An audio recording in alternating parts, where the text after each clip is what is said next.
गुजरात के भावनगर शहर के काला नाला इलाके में आज एक पैथोलॉजी लैब में आग लग गई। आग की शुरुआत ग्राउंड फ्लोर से हुई, जो धीरे धीरे बिल्डिंग तक फैल गई और कॉम्प्लेक्स में मौजूद 3-4 अस्पतालों को अपनी चपेट में ले लिया। आग फैलने के दौरान बिल्डिंग में फंसे 19 मरीजों को सुरक्षित बाहर निकाला गया। इस आग को बुझाने में 5 फायर फाइटर्स और 50 से ज्यादा कर्मचारी लगे। भावनगर शहर के कालूबा रोड पर समीप कॉम्प्लेक्स में आज सुबह करीब 9 बजे आग लग गई। इस कॉम्प्लेक्स में 10-15 हॉस्पिटल और दूसरी दुकानें और ऑफिस है। आग लगने के बाद कॉम्प्लेक्स के हॉस्पिटल में भर्ती बच्चों और दूसरे मरीजों को फायर डिपार्टमेंट ने शीशा तोड़कर बाहर निकाला। अधिकारियों ने बताया कि इस घटना में कोई घायल या हताहत नहीं हुआ है। सभी मरीजों को मेडिकल कॉलेज के सर्टी हॉस्पिटल में शिफ्ट कर दिया गया है।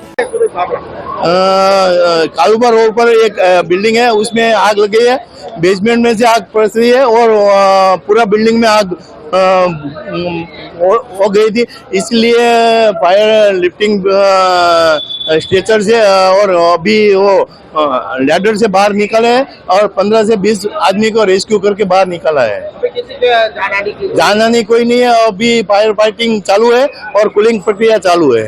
कितने गाड़ी आई होगी, कितने लोग अभी रेस्क्यू में जुटे हो गए? 50 से ज्यादा आदमी फायर का 50 के ज्यादा आदमी काम कर रहे हैं और अभी 6 गाड़ियां काम लग रही है फायर फाइटिंग में।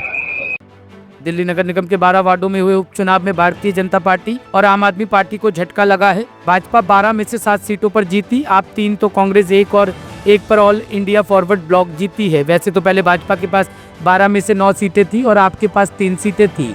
भाजपा 7 ही सीटों पर जीत पाई है। इसमें 1 सीट भाजपा वह जीती है जो पहले नहीं जीती थी। आपको बता दें कि चांदनी चौक में भाजपा ने 1182 वोट से जीत दर्ज की है। आपके लिए झटका इसलिए है क्योंकि वह 3 सीटों पर तो जीत गई है, लेकिन 17,000 वोट से चांदनी महल सीट पर जो जीत दर्ज की, वहां पर आप तीसरे नंबर की पार्टी बन गई। आपके बागी विधायक के प्रत्याशी चांदनी महल सीट पर जीत गए हैं, जबकि आप संगम बिहार सीट पर तीसरे नंबर पर चली गई है। मैं दिल्ली की जनता का आभार प्रकट करता हूं कि उन्होंने फिर एक बार भारतीय जनता पार्टी पे अपना आशीर्वाद दिया है। 12 में से 7 सीटें हम लोग जीते हैं और दिल्ली के मुख्यमंत्री, हमारे सभी साथी, हमारे विधायक, सबने बहुत मेहनत की, सांसदों ने, जिसका परिणाम है कि हम 7 सीटें जीतने में सफल हुए हैं। और दिल्ली में अब जो बुनियादी सुविधाएं हैं, दिल्ली की सरकार हमारा अच्छा काम कर रही है। अब दिल्ली नगर निगम और बेहतर ढंग से, अब 123 हमारे पार्षद हो जाएंगे। सब लोग मिलकर इस दिशा में काम करेंगे कि दिल्ली को बेहतर सुविधाएं मिल पाए। 23 हमारे पार्षद हो जाएंगे। सब लोग मिलकर इस दिशा में काम करेंगे कि दिल्ली को बेहतर सुविधाएं मिल पाए। देखिए, मैंने कहा स्थानीय चुनाव जो हैं वो स्थानीय मुद्दों पे लड़े जाते हैं। मुंडका में जो हुआ वो थोड़ा सा अप्रत्याशित लगता है मुझे, क्योंकि वो एक हमारी परंपरागत सीट है।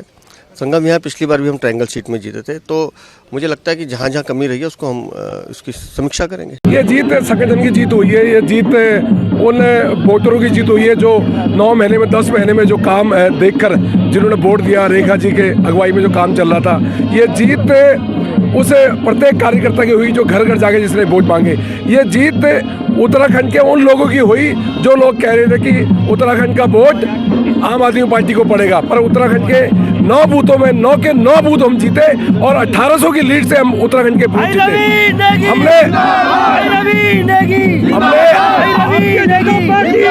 हमने आम आदमी पार्टी की प्रत्याशी को उसके बूथ से हराया, 21, 22, 23 तीनों बूथ से उसको हराया।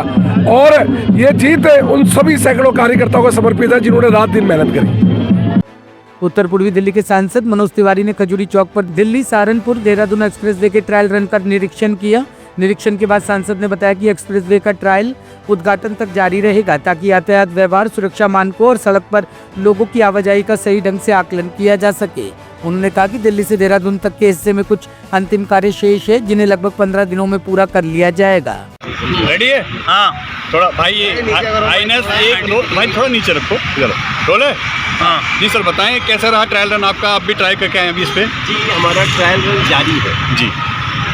अभी तो हमको यहाँ से बहुत लंबा ट्रायल देखना है, मगर देखिए सबसे बड़ी अच्छी बात है, धन्यवाद है हमारे यशस्वी प्रधानमंत्री नरेंद्र मोदी जी का और नितिन गडकरी जी का।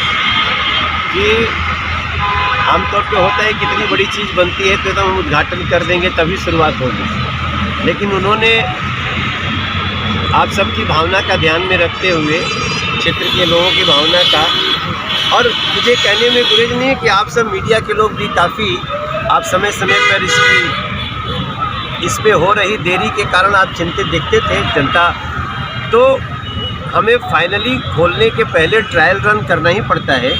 तो ट्रायल रन करके इसको छोटी छोटी जो जानकारी होगी, अवेयरनेस होगी, वो हो जाए, इसके लिए मैं मोदी जी का धन्यवाद करता हूँ। अभी मैं स्वयं आया हूँ पहली बार इस पे चढ़ के, मुझे लगता है 2 दिन हो गया ना खुले हुए।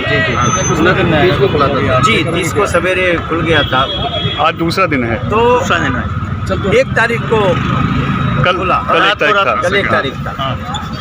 तो हमने भी आज उसका यात्रा किया है और हमें यात्रा में 2-3 चीज़ें दिखी हमको। जैसे कुछ लोग वापस उल्टे जाते दिखे, तो मैंने उनको रोका, क्या हुआ?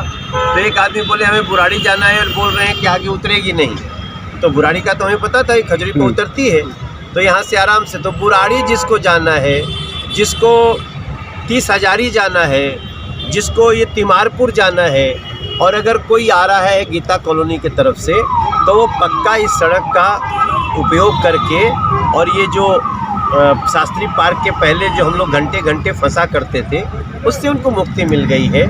तो ये एक जानकारी है। मैं तो आप सबसे प्रार्थना करूंगा, सभी मीडिया चैनलों से, कि आप सब इसको अवेयरनेस में थोड़ा सा हमारा सहयोग करें, क्योंकि आप लोगों की वीडियो देख करके ही कई बातें हम लोगों को पता चली। जैसे इसको लोग रील का अड्डा बना लेते थे, और कुछ लोग ऐसे भी मैंने देखा कि कुछ लोग बीच बीच से स्टूडेंट वो जो लाइट कटिंग होती है ना, वो उखाड़ के जाने लगे। तो वो अवेयरनेस ज़्यादा से ज़्यादा फैले। हमारे एमसीडी के डीसी महोदय भी हमारे साथ हैं, कर्नल साहब। और आज हमारे ट्रायल में 2-3 बातें पता चली कि जैसे कुछ लोगों को ये लग रहा है कि हमको यमुना विहार जाना होगा तो हम कैसे जाएंगे।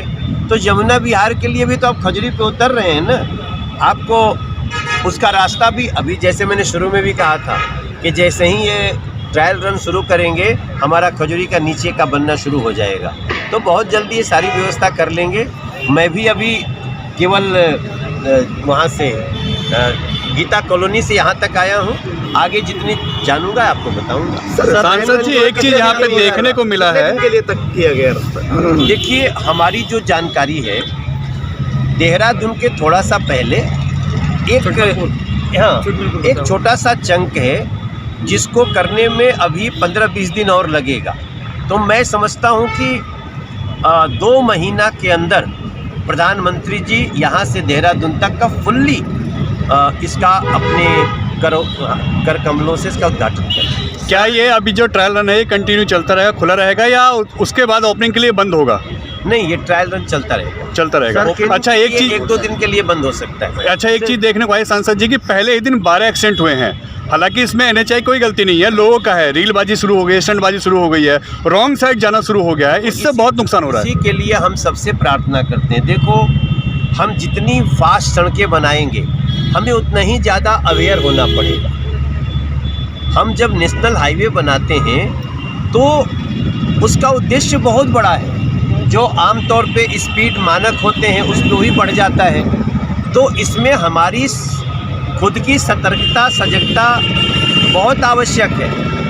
इसलिए मैं आप सबसे थ्रू मीडिया, और आप लोग भी, आप सब बहुत अच्छी बातें बताते हैं, आप लोग भी चलाइए। मैं मनोज तिवारी इस क्षेत्र का सांसद होने के नाते, और मेरा एक जीवन का सपना पूर्ण हो रहा है। हम इस क्षेत्र के लोगों को 2014 से कंजेशन दूर करने के लिए हम काम करेंगे। अब हमारी दूसरी ज़रूरत है, जब तेज़ी से चलेंगे तो हमें सुरक्षित रहना है। तो हम अभी एमसीडी को, ट्रैफिक पुलिस को और DDA को, इन सब लोगों को लगा रहे हैं कि इस जन जागरूकता अभियान में हम सभी शामिल हैं। ब्यूरो रिपोर्ट, टीम तफ्तीश न्यूज।